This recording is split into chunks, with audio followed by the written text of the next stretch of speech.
Go ahead. So I moved to Portland in 2007, and I was already kind of interested in, I was starting to go vegetarian at that point. My father had just passed away of a massive heart attack. That really shook me up. And so I was starting to eat better, moved to Portland, looked around, I saw the word vegan everywhere, and I was like, well, now I have no excuse. And then later that year, I heard about something called Veg Fest, and I went to my first Portland Veg Fest. And I remember the moment looking around and being like, these are my people, and I want to do this one day. So the next 2 years, I volunteered at Veg Fest. And then at the 2009 one, I helped in the kitchen. And at that point, Cindy was running the kitchen. And I was just like, I really want to help more with this. Like, I had a lot of fun being in the kitchen. I was going to PSU at that time, and I was about to enter my junior year. I needed to do an internship. And so I got on the committee to help plan Veg Fest. I went up to Peter Spendola, who was the president at the time, and I said, I want to be an intern for you. And he said, no. He said, you should intern at a place that has an office and is more organized, and you get a better experience. And, we don't really have the time to supervise you. So I went over to Wendy Gaby Day, who was, the main coordinator at the time, if people know her. Lively Days, her and her husband run. And I talked to her, and then I went back to Peter. And I said, okay, she'll supervise me. I'm going to be an intern. And so I was an intern with Northwest VEG, and I grabbed onto everything I could do within Veg Fest, because I needed, the hours. And I really wanted to learn how Veg Fest ran and all the different components of it, and, how I could run something like that and just be involved in something that was so impactful to the community.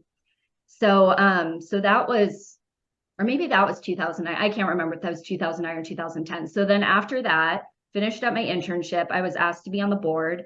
So on the board for a couple of months. And then at that point, Wendy was having, I think, her first or her second baby. And so she stepped down, and they were Northwest VEG was hiring an event coordinator and a volunteer coordinator. So I applied, and I was hired as their volunteer coordinator. But I really loved the position because I was also organizing all of the events and helping with Veg Fest. So I was organizing all of the potlucks and the speakers and the tabling events. And I got to learn how to do the newsletter, and I taught myself how to do like HTML. And, I got to learn how to do so many things, because that's the benefit of being with a small nonprofit is, you kind of have to do everything, because you don't have that many people working on the projects. And I got to see, I just learned a lot, and it was a really wonderful experience. So I was with Northwest VEG for 5 years. And then after that, I ended up doing a bunch of different things. I organized the National Animal Rights Conference. And at that time, I had gotten through Northwest VEG and doing the Master Veg program. I got connected with Kit and John at Out to Pasture. And I ended up being on their board and doing all of their fundraising events. And we started doing a Halloween event, and I just got really into organizing events. And so I kept doing that. I started getting more into, so with Northwest VEG, it was more health-based, I would say, a little bit of environmental, but that was the thing that I loved about vegan advocacy, was that I was able to touch all these issues that I really cared about. It touches on nutrition and animal rights and social justice and environmental impact. Like, it's really it's a way to really make an impact in the world with just, by the way you're eating, and teaching other people how they can change their lifestyles. And so then what else was I doing at that time? I don't know. I've just always been real busy and doing different, I worked with one organization where I started touring as an animal rights activist and doing outreach events. And that was a really great opportunity. I was on Warped Tour one summer, which was super fun.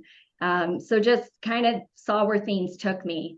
And fast forward a little bit, pandemic hit, and some things happened in the community. And we really wanted, at least with activism, to have a little bit more of a centralized community that was a little bit more organized. So I co-founded Animal Rights Collective Portland in 2020.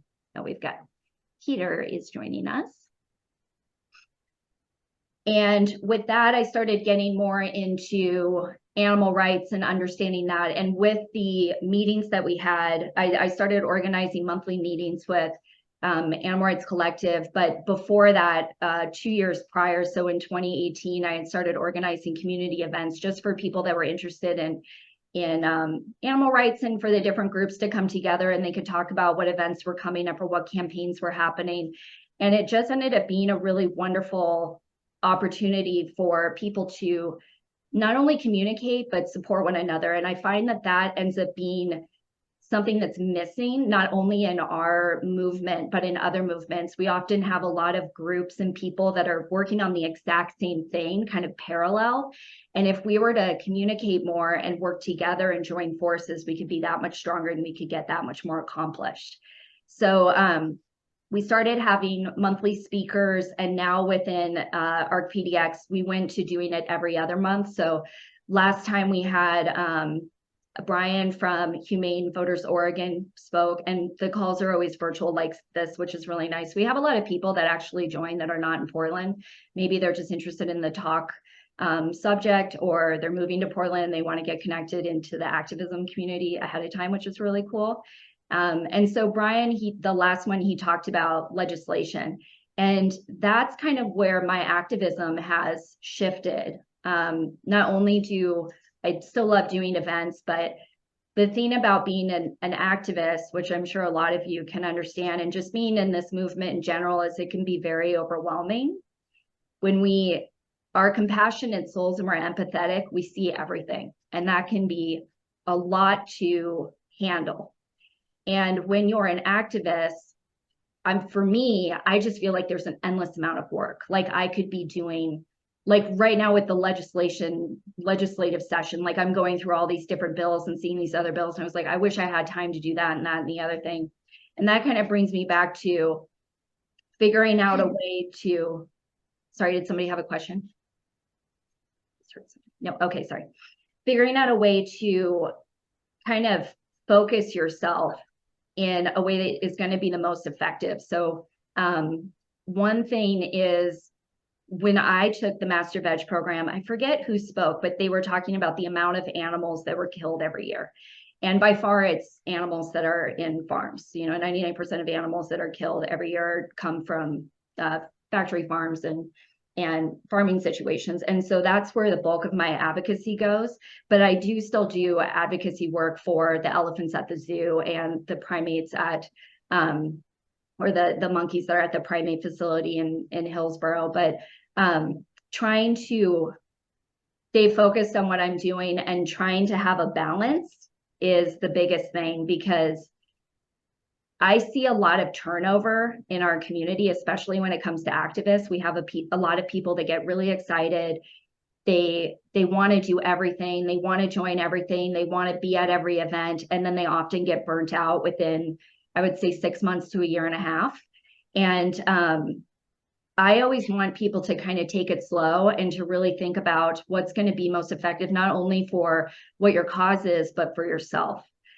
Me personally, I don't watch undercover footage anymore. Like when Dominion came out, I didn't watch it because I don't need to see that. I don't need to be doing, if I do video outreach, I make sure that I'm not watching what's happening because it's traumatizing. And I think the thing that happens with us as activists and people in the vegan movement is we keep re-traumatizing ourselves. And it's good to be aware, but we also need to have that balance. So that's one thing that has helped me sustain myself, is to make sure that I'm recognizing when I'm traumatizing myself, if that makes sense. Another thing that my dog is like, I hear you talking about animals. Another thing that is helpful for people is, or with activists in general, is just making sure that you do have that balance and you're still having fun and you are continuing to connect to why you're doing what you're doing. So whether that's going to a farm sanctuary and seeing, happy pigs and pigs and environments that they should be, or going and volunteering at an animal shelter, or something like that, to really start to connect yourself.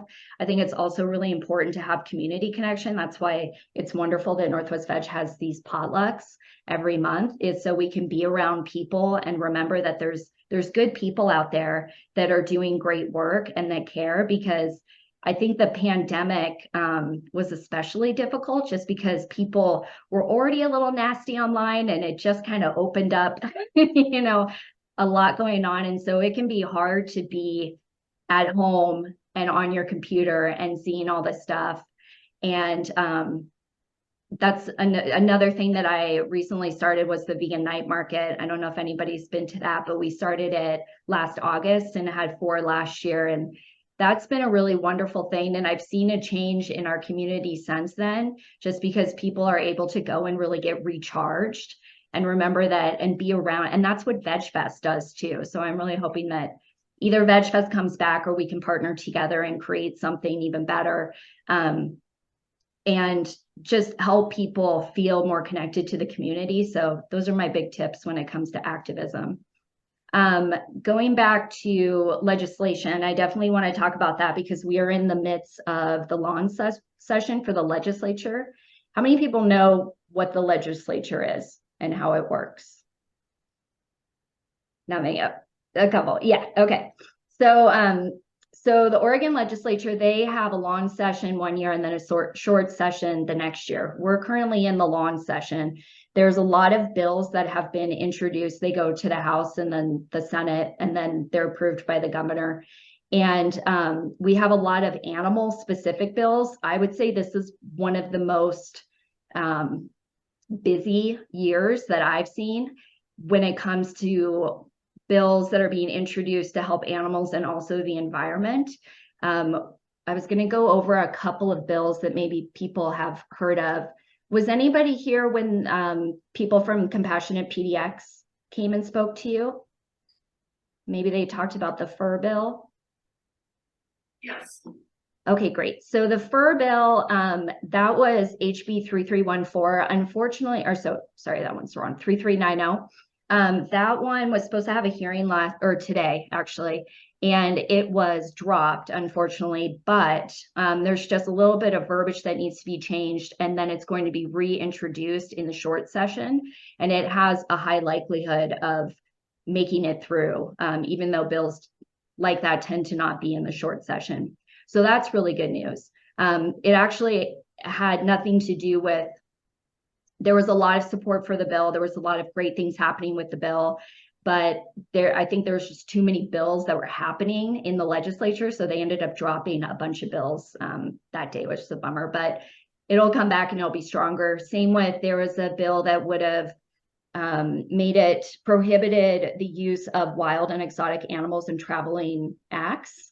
So like circuses and roadside shows and things like that. We've actually passed similar ordinances in 3 counties, including Multnomah County and Washington County. I was part of the group that helped Washington County pass it, and also in Benton. And the reason I'm talking about that one is people can still, if you live in a different county outside of those 3 counties, or in Washington as well, they were also working on a bill similar. You can work with HSUS and they will literally walk you through how to get these types of ordinances passed in your county. And that's the thing that's really powerful, is oftentimes, we hear about, the farm bill is up this year, which I'm going to talk about shortly. But it seems like sometimes it can feel like there's no changing what's happening around us. But we have a lot of, because we think only things happen on the federal level, but we actually have a lot of power as constituents of cities and counties and states. And there's a lot of bills and ordinances that happen within cities, counties. Metro is another governing body. And then we have the state of Oregon and Washington. So my biggest recommendation is to know who your representatives are, your local representatives, and start communicating with them.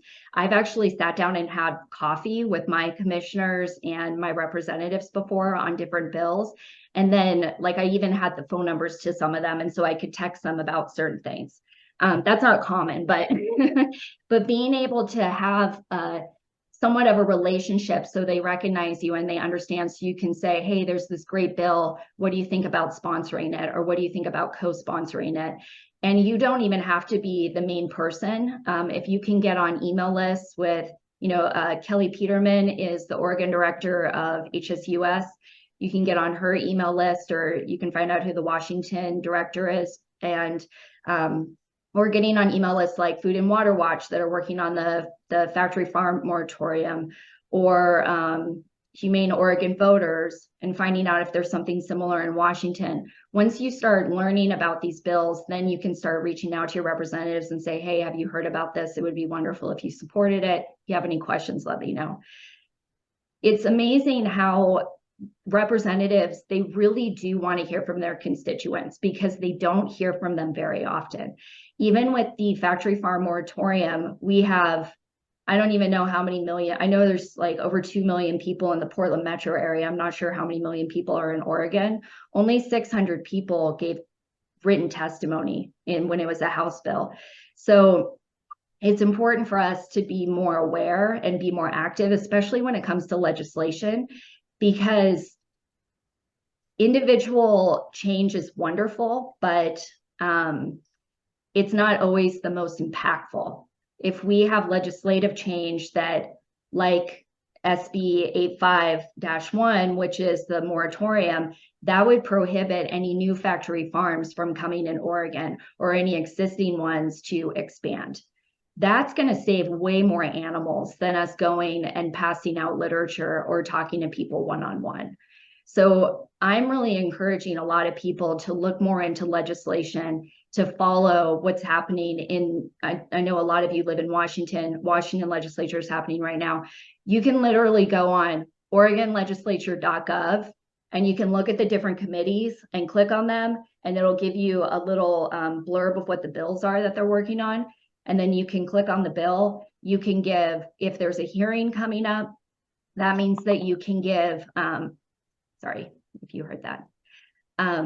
That means that you can give testimony. Written testimony is really powerful. You can apply to, or you can register to give verbal testimony if that's something that you're open to. That's always really helpful.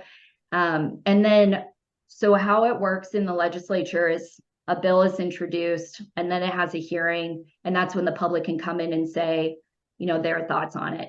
And then if it passes that, then it goes to a work session where the committee members talk about things. So we have a couple of different bills in the Oregon legislature that are scheduled to have work sessions this Monday.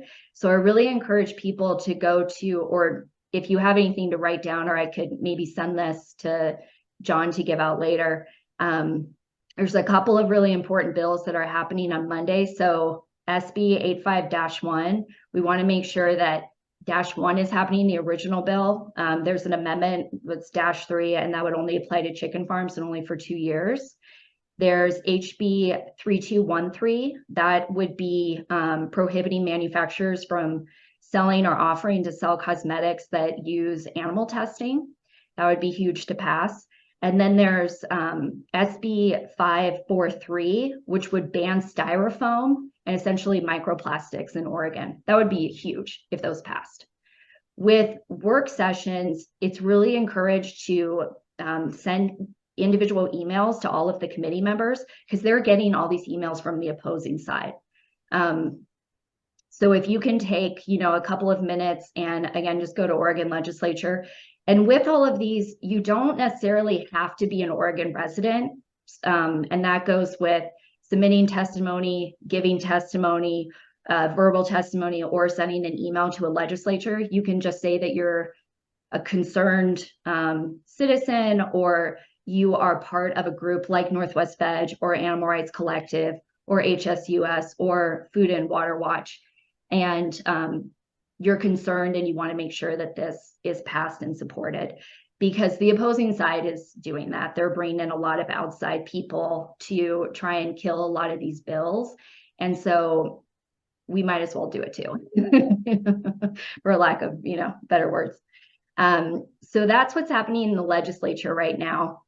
Again, I really encourage people to just start poking around and try to stay as active as you can. There's if some of these bills got passed, they would really be game changers, and they would create a precedent for other states, like with the cosmetics bill that would ban cosmetics tested on animals. That's already been passed in 11 states, and it's really far in Washington state.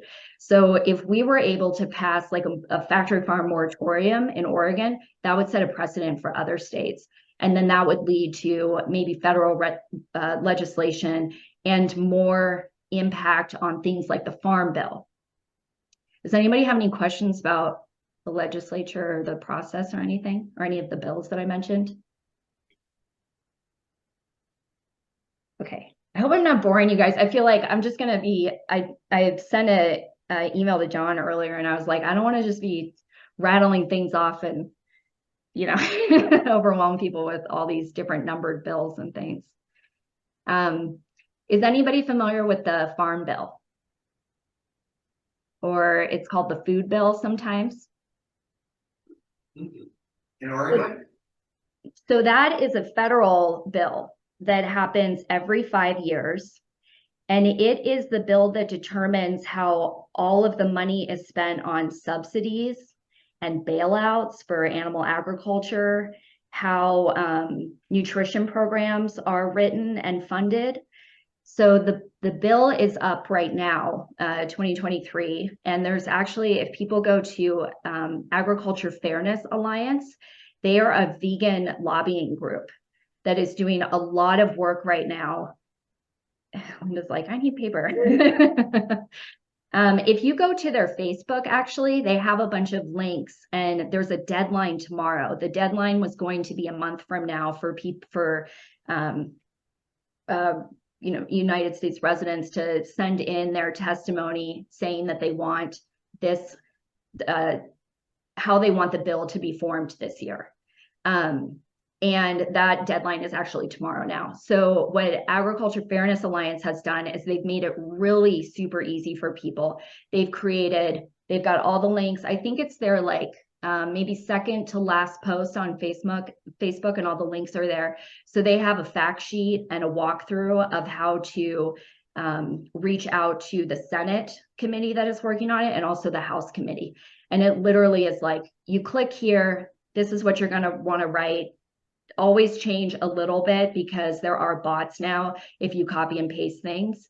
And this is another, so Agriculture Fairness Alliance, I definitely recommend following. They're doing a lot of wonderful work.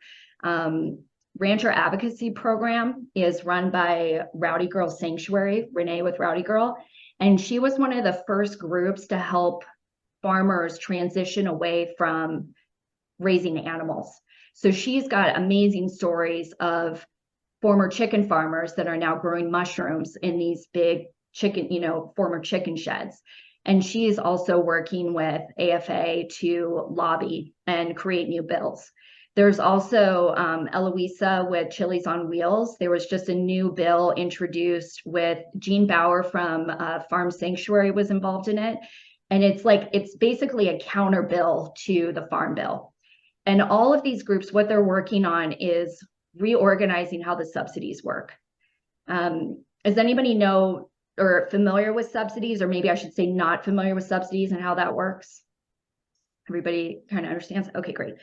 So right now with the Farm Bill, the next Farm Bill, it's $709 billion is their budget.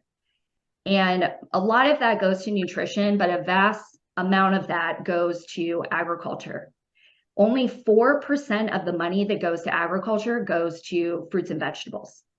And the rest of it is going to commodities, which include animals and feed that goes to animals. And then in addition to that, a lot of those are like crop insurance, or when 2020 happened and there were, people probably heard about all of the like pig farmers, and they were killing their livestock. The reason they were doing that was for insurance, and insurance not only that they have through their insurance company, but then the government would pay them.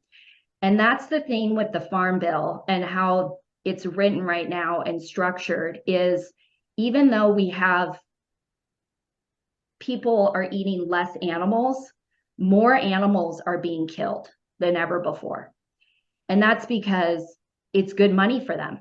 These farmers, it's good money for them to have an overproduction of dairy or an overproduction of animal flesh, because then they can sell it back to the government, and then it goes into food programs like, you know, that's how the WIC program got started, women, infant, children. It used to be that it was only animal products. It was dairy, eggs, cheese, meat, flesh, and it didn't even have fruits and vegetables.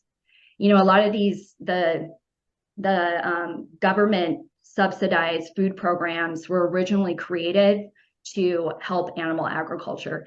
And since then, it has been transitioned a lot. And we're really lucky in Oregon, where we have the SNAP program has a special agreement with farmers markets. So you actually get double your money when you bring them your food card. What's it called now? Oregon Trail.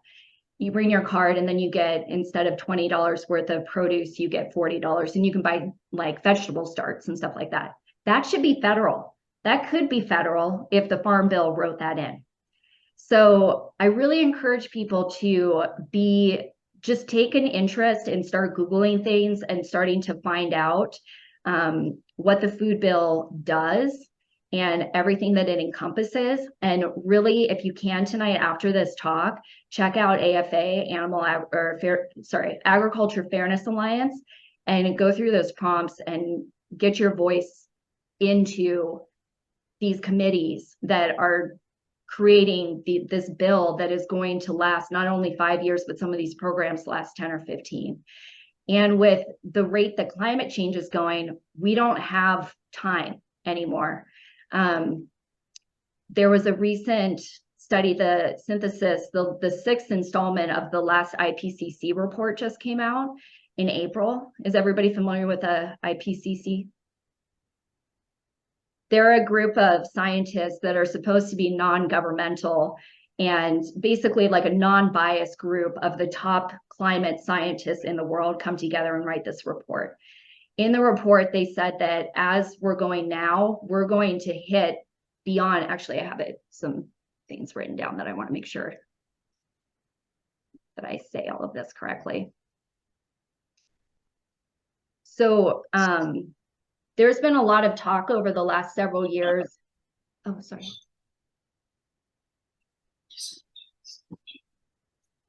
There's been a lot of talk over actually the last couple of decades about staying within this 1.5 degree Celsius. And that just means that back pre-industrial times. So we're looking at, 1800s, the early 1800s, before industry started coming in and we started having a lot of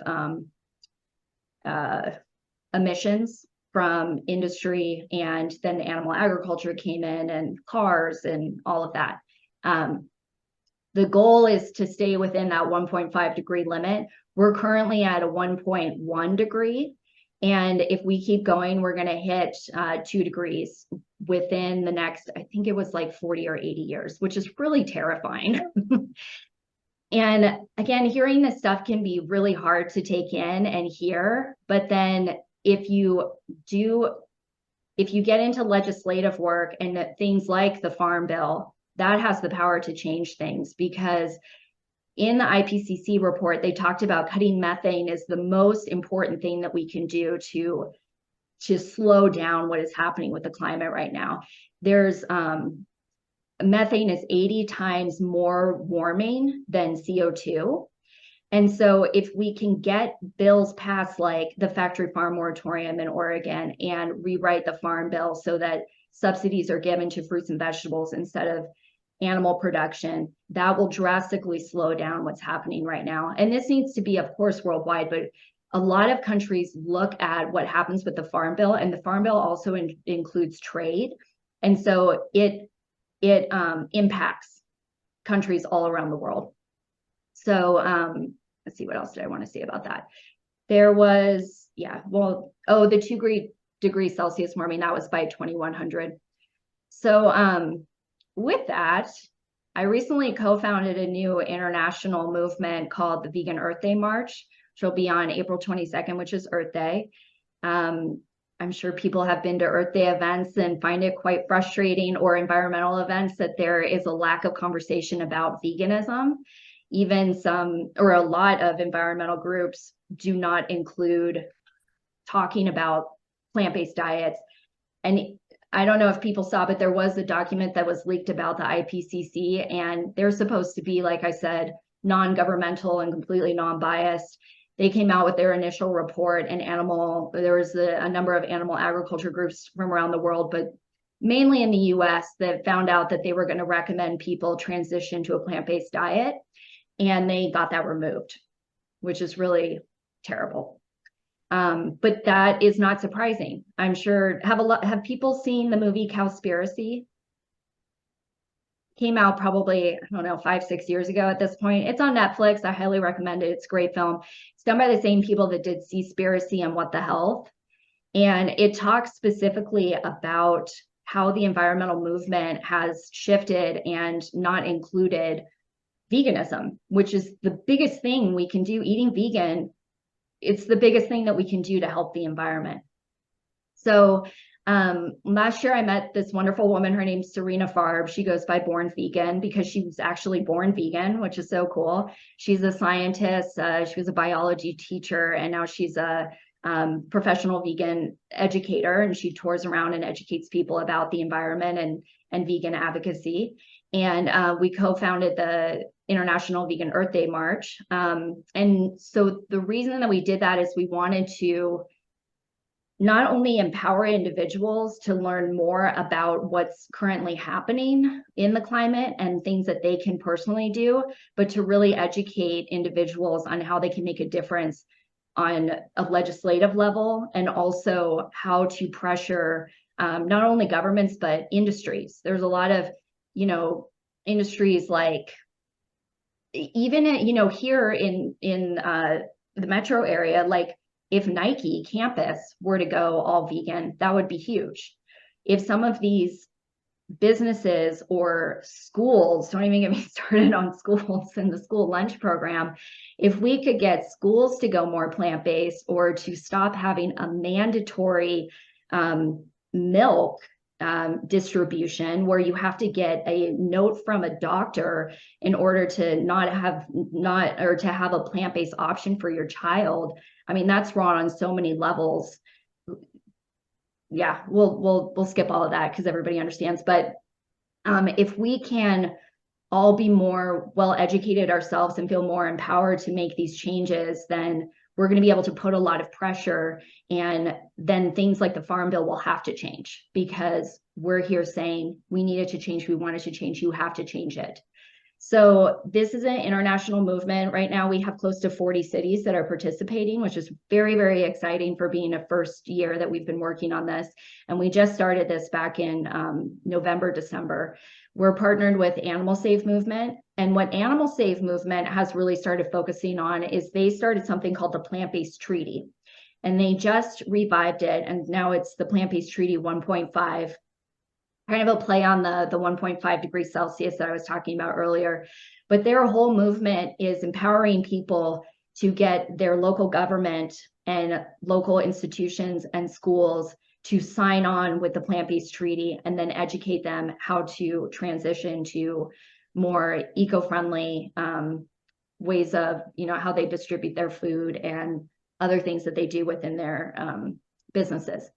So we have 3 demands when it comes to our march. Is people that must go vegan. Like, we are running out of time and we have to make it happen right now. Government officials and elected officials need to immediately end these subsidies and the bailouts for the meat and dairy industry, and level the playing field for plant-based foods.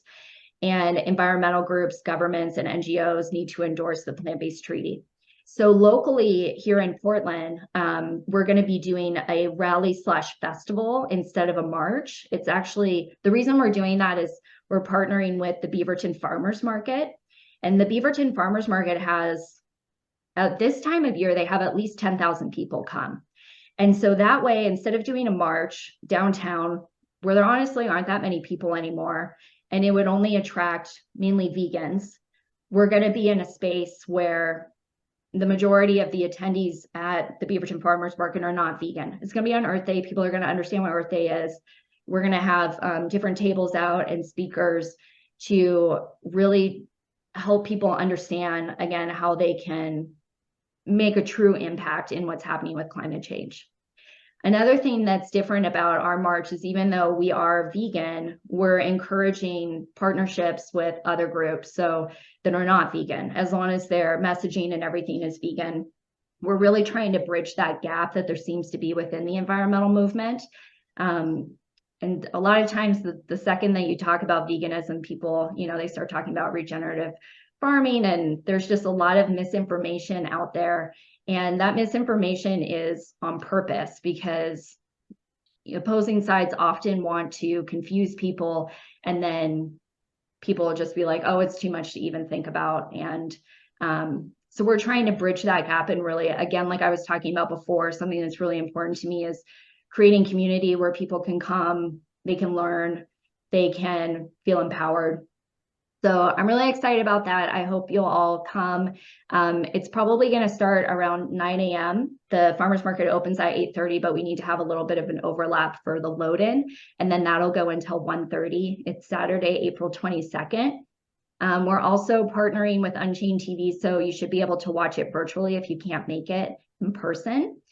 And other things, I've been talking a lot about activism, and something that I try to be mindful of is when people hear everything that I'm involved in, they can feel overwhelmed and they can think like, oh, well, I could never do all of that.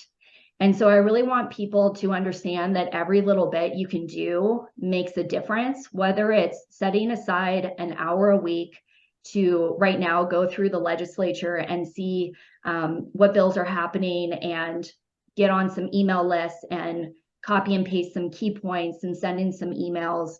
Or if time is not of the essence for you, but maybe you have more financial means, these movements need money to run. There are a lot of great grant programs, small grant programs, but most of the grassroots organizations like ARC-PDX, Animal Rights Collective Portland, we have no budget. All of us are volunteers. With the March, we have a really great sponsorship packet. So we are encouraging people to help financially if that is something that they're able to, or if there's another group that maybe you see them on your feed and they're doing a fundraiser, even $5 goes a long way if it's a sanctuary or a group that you care about. Other things that you can do is, if you're more into social media, taking an hour a week and going to all of your favorite groups and liking all of their posts. If you're on Facebook, doing the other emojis actually help the algorithm better. So if you do like the heart emoji instead, that is always really good. Leaving comments on posts help. That all helps with visibility, because when it comes to social media, that's where a lot of us are using to get the word out about different events or campaigns or things that are happening within the movement. And with how things have transitioned within social media, especially with Facebook and Instagram, now they're moving towards a pay system, which is going to decrease visibility even more. So again, if you just take a little bit of time each week to go through and boost some of those posts, that would be a huge help to the organizations. Everything helps. Like any little time you have to help an organization that you care about means a lot to that organization. And in the end, it's going to make a huge difference to our movement and the visibility that we all have and that collective impact that we're all trying to find. Let's see, what else did I want to talk about? So I have a lot of events coming up. One thing with the Vegan Earth Day March was something that was really important to us was to make sure that we had a lot of training and support for not only our city organizers and the attendees, but the general public. So we've been having Know Your Rights trainings for organizers. We have a Know Your Rights training for attendees coming up with Kathy Hessler, which she recently moved, but she was a long-time law professor at Lewis and Clark, and she was actually the first full-time law professor for animal law in the United States. So she's wonderful, really looking forward to that. We have had trainings on how to promote your event, how to write a press release, and media alerts. We have a training coming up on Sunday, which is a NVC or nonviolent communication training. And nonviolent communication is just really helpful for everybody to understand more of just in your daily life, but especially when it comes to doing outreach, to kind of understand where other people are coming from, to know when to walk away and just say like, my energy is precious and I don't need to share it with this, particular person that is just looking to not really learn, but cause agitation in the situation. So the NVC training is on Sunday. We also have one of our partners is Climate Healers with Dr. Sailesh Rao, and he's going to be doing a kind of an informational online, not training, but a little meeting, I guess, about his paper, his white paper, and he recently came up with 5 facts on climate change. I think it was having to do with the IPCC report, but he's going to be talking about what Climate Healers does. And he has kind of a subgroup now called Food Healers, which goes out and they make very inexpensive but delicious vegan food, and they share these recipes with different people and encourage people to make that food and try to create community and just share that food with people and show them that vegan food is delicious and it's good for us and it's good for the planet. We are also going to be having a talk from hopefully Anita will be there. She's the founder of Animal Safe Movement, and a couple of other people that are working on the plant-based treaty to go over that more, so then people can understand how to present the plant-based treaty to local organizations, schools, governments that maybe you are where you live near or you're interested in creating more change with. Some other events that are coming up, my co-founder, Serena Farb, is actually going to be our speaker at the next ARC-PDX meeting, which is next Wednesday at 6:30. All of these meetings are virtual over Zoom and free. And then we also have World Week for Animals in Labs is coming up. And we actually have one of the largest primate facilities in the world, just in our backyard on the border of Hillsborough and Beaverton. They have over 5,600 primates that they are testing on. It is funded by the NIH, which is federal funds, so that's our tax dollars.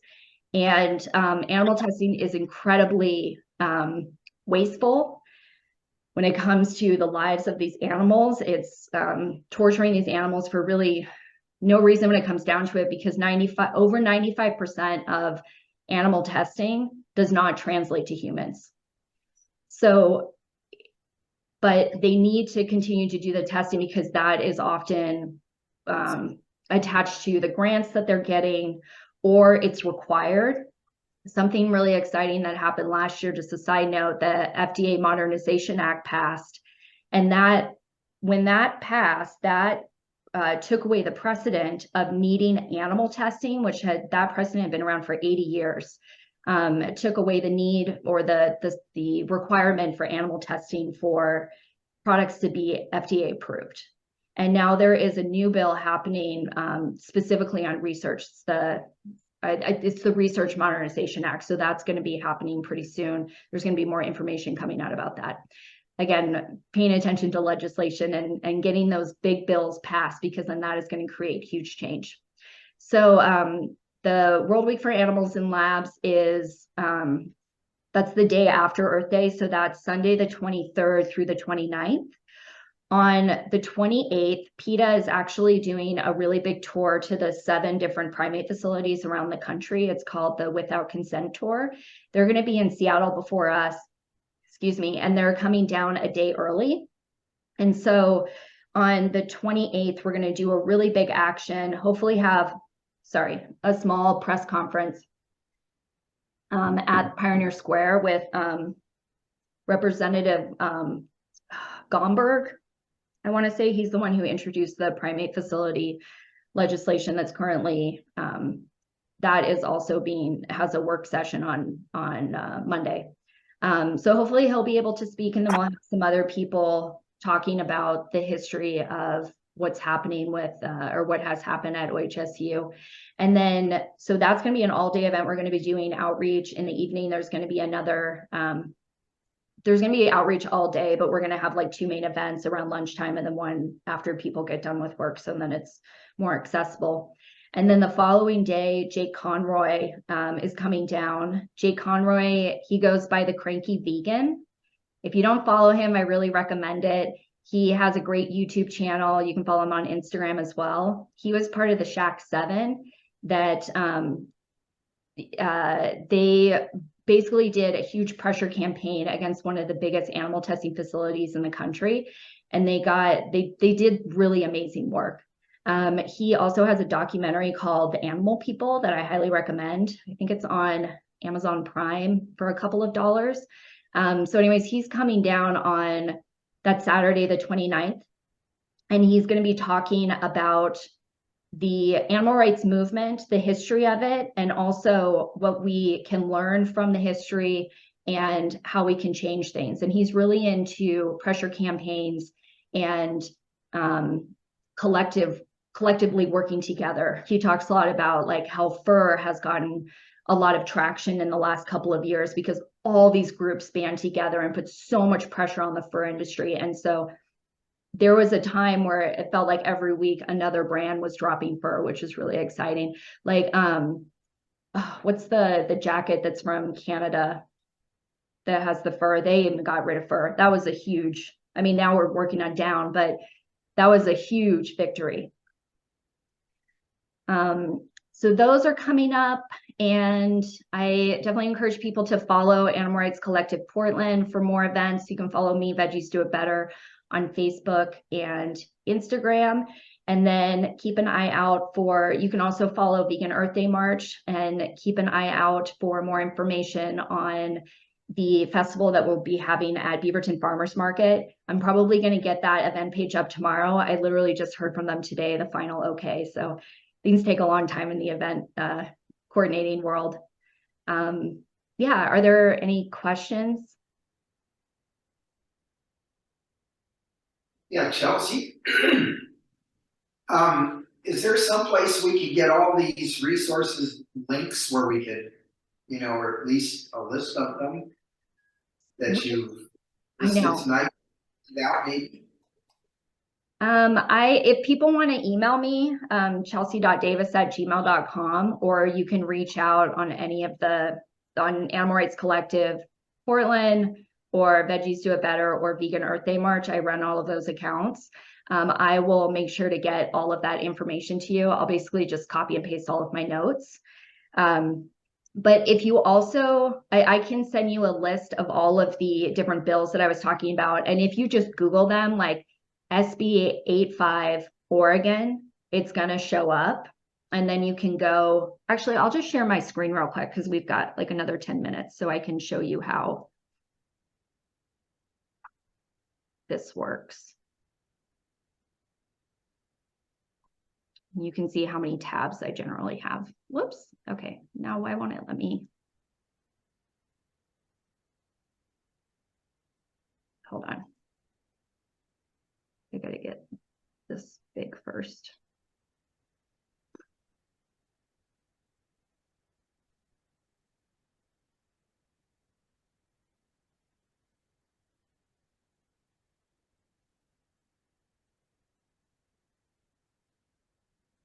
Okay, so if you Google SB 85 Oregon, it's gonna, the first thing is gonna be the Oregon State Legislature. You're gonna click on that. And then this is everything you need to know about the bill. So it's gonna give you the overview. If you click text, this is gonna show you what the bill is. You can see this one is very short and to the point. I don't know why okay, there, I was able to move the bar, great. And then this bill is it's not scheduled for a hearing, it's already had a hearing, but if you are looking at a bill that has a hearing coming up and you want to submit testimony, you'll do submit testimony, and see, it says that it already has happened, but then it'll take you to a different page.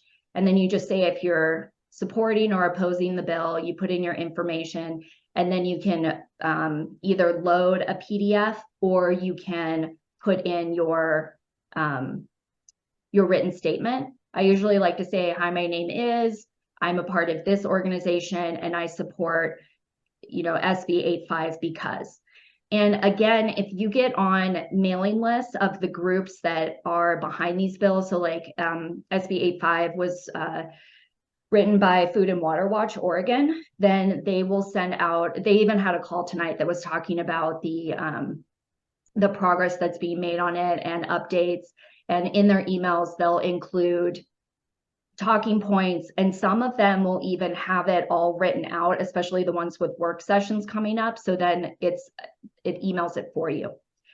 If you are going to one that has a work session, what you'll do is you see down here what committee this is in. So this is in the Senate Committee on Natural Resources. You'll click on that.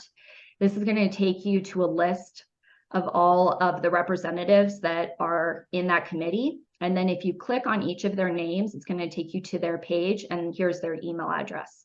So then you can just copy and paste their email address. You could put it all in one email, or you can email them individually. Essentially, it's the same thing as your testimony, but you're just saying who you are, who you represent if you do, and why you think that they should support that bill. And what I like to do is, especially like in the House, the Judiciary Committee is the one who does the majority of the animal bills. So I'll just kind of go through and see what bills are coming up. And if there are ones that I can learn more about, I'll find out what the bill number is, and then I'll just Google it, find out the group that's behind it, and see how I can help. Peter, did you have something to add? You're muted. Yeah. Actually, I was going to comment on really good presentation, Chelsea. I thought you did a great job. Thank you. I thought the people there in Southwest Washington might be interested to know that their representative to the federal legislature, Maria Glusenkamp Perez, is on the Agriculture Committee, and thus she will be one of the people who's involved in passage of the Farm Bill. Oh, great. And then in Oregon, we have two who are on the committee, Andrea Salinas and I got named the Republican who was elected down in the Central Oregon area. Are both on the Agriculture Committee too. Have you done much reading on the Farm Bill? No, I haven't. I just, but I'd heard that Andrea Salinas was on the committee, and so I just went to look who else was on the committee, and I saw, oh, gee, the representative of all the people sitting there in your audience. That's one of the other people on the committee. Yeah, I was really surprised because we've been looking into it and trying to follow it, Serena and I, because we wanted to make sure that the Farm Bill was part of our campaign with the Vegan Earth Day March. And literally 2 days ago, I found out that the time period for people to submit comment on it was ending tomorrow. Wow. And I guess it was supposed to end a month from now, but then they pushed it up. But I'm wondering if maybe there's going to be another opportunity for people to submit comment, because it just doesn't seem, I mean, it's not surprising, but it's sure frustrating that there's not more opportunity for people to be talking about it. I do think one of the most powerful things is to contact the individual representatives, or if it's your representative, especially, because say you're in their district and you'd really like to see an end to all these subsidies that give money to basically polluting animal agriculture. Mm-hmm. Yeah. Were there any questions before we wrap up? Well, thank you. Oh, go ahead. Oh, thank you. I'm sorry if that was overwhelming. I just wanted to make sure I got all the information to you guys, but thank you for having me. And I'm sorry again that I'm not there in person. Hopefully I can come back another time and you can see me in the flesh. Well, thank you so much. Thank you for all you do. Yeah. Thank you. Thank you. I hope to see everybody on Earth Day. It's gonna be really fun. Question, are you recording this session? Yep. Good. Good. And we'll try to see if we can have Keith put that up or so that we can have point to it to other people. Perfect. Sounds great. Good. Well, again, thank you very, very much. I'm sort of overwhelmed with all of the things that you're doing. Yeah, well, I'm not a very balanced person, even though I always talk about that for other people, but especially right now between the legislature and the March things coming up, it's been pretty intense, but I really wouldn't want it any other way. I want to be informed and I want to do as much as I can. And but for again, like if people just have 30 minutes tonight to go on Animal or Agriculture Fairness Alliance and get your submissions in for the Farm Bill, or this weekend, if you have 30 minutes to send messages to the different committee members for all the bills that are being worked on Monday, that's going to make a huge difference. Yeah, very good. All righty. Thank you very much. Thank you. Have a great night, everybody. You too. Enjoy. Yeah. Yes. Oh, thank you.